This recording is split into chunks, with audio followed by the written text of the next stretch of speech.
Topic development is the foundation of any research project, whether it is an undergraduate essay or an original study being conducted. So knowing how to develop one is essential. In this video, we'll talk about initially brainstorming for your topic, reviewing background information, focusing your topic, and then turning it into a research question. When initially brainstorming, it's best to focus on what interests you, whether that is some current event, something that is affecting you or someone close to you, a topic from the course, or a current trend in your field. Maintaining interest in your topic will help you stay engaged with your project. Keep in mind that topics should also be a little open-ended, as you might need to be flexible once you start researching. If you need help jumpstarting the process, finding lists of topics can be helpful. We have a list of research topics on our website, but web searches and generative AI can be helpful. With both web searching and generative AI, how you prompt or search is key, as they can sometimes bring back pretty generic lists. Both will necessitate reading some background sources, and generative AI will also require some hefty fact-checking. Here's the research topics page on the library website. You'll see that it comes under research help, but this is the page. It starts with some basic information about brainstorming for your topic, kind of focusing at what we cover in this video actually. But then there are other tabs over here that talk about different aspects and different disciplines within your field with lists of topics, as well as places to start your research.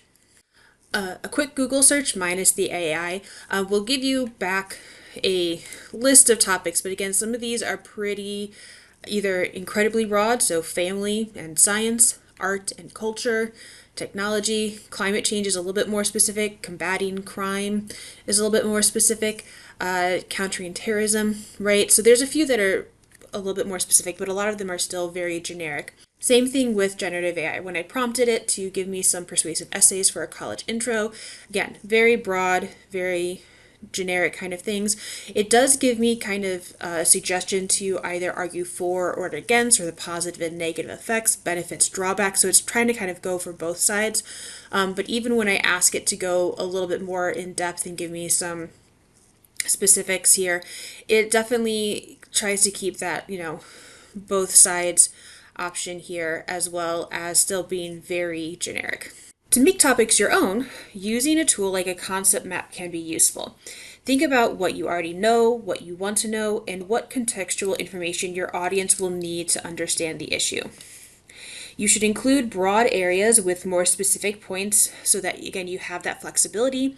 And this is also a working document that you can come back to over and over again during your project as you're kind of narrowing and focusing your topic and developing your key terms as well. To create a concept map, you can use tools as simple as a pen and paper or more complex digital whiteboarding tools. On this example map, my main topic is social media and mental health, and I've started to come up with some mental health issues like screen addiction and body image that might be interesting to look into. I've also come up with some aspects of social media that might be important, like the algorithms and maybe the format of the media, and I've even started to list some specific groups of people that might be affected. I mentioned background information a little while ago, but these sources are extremely helpful in reminding you about some of the foundational information related to a topic, seeing the breadth of that topic, and possibly filling in some gaps in your knowledge.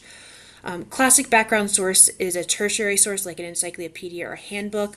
Literature reviews collect and summarize studies, so they can be really helpful in giving kind of the landscape and direction of research that's been done. Generative AI is becoming a source of information, but fact-checking is an absolute necessity because of the possibility of hallucinations and AI's unwavering positivity that its responses are correct. As I'm reading background information and researching, I'm coming again back to that concept map and deciding what I want to focus on, which includes body image, maybe some specific types of bullying and how social media works, and looking at a specific group. I've also decided not to include anything about screen addiction because it really didn't fit as nicely in with the other aspects, and I would have had to do a lot more lifting to learn about that topic. So I've kind of, again, come back and edited this down to what I really want to focus on. In my concept map, I had already decided to focus on a particular age and gender, but those focuses aren't always applicable to all situations. These are some other suggestions on ways to limit your topic. Geographic, what is happening in a particular place. Cultural, how does a society or a larger group of people deal with an issue. Population group, things like age, gender, race, religion, ability. Time frame, what was happening in a particular period or during a length of time. Discipline, how does an electrical engineer look at a problem versus a computer architect? And theory or method, what research tool is being used to measure or what theory is used to frame an issue. After your initial brainstorming, it's time to put your topic in the form of a research question. Academic research typically doesn't find a definite solution to a problem or just one way to approach an issue. It's more observational and about the effects of stimuli and programs on a subject. We aren't looking for simple yes/no answers. So leave your question open-ended, thinking about what you already know and what you want to know. Using who, what, when, where, why, and how questions are a good start. These questions also help you develop your search terms. Look for nouns and noun phrases to use, and then find synonyms and related words that could substitute in case your initial term is not what other researchers are using. So in this case, body image could also be linked to things like self-esteem, physical appearance, self-image, a beauty standard, right? I've come up with some of these related terms that I might want to use instead of body image as I'm searching. Focusing your topic also helps to right-size your topic. For most undergraduate research projects, you want to find a reasonable number of sources that find balance between giving context and background about your topic, as well as giving that academic research that delves deeper into the causes and outcomes related to your topic. Taking the questions from the previous slide, we see that our initial search netted way too many results to adequately kind of sort through, read, and understand in order to fit in, say, a five-page research paper.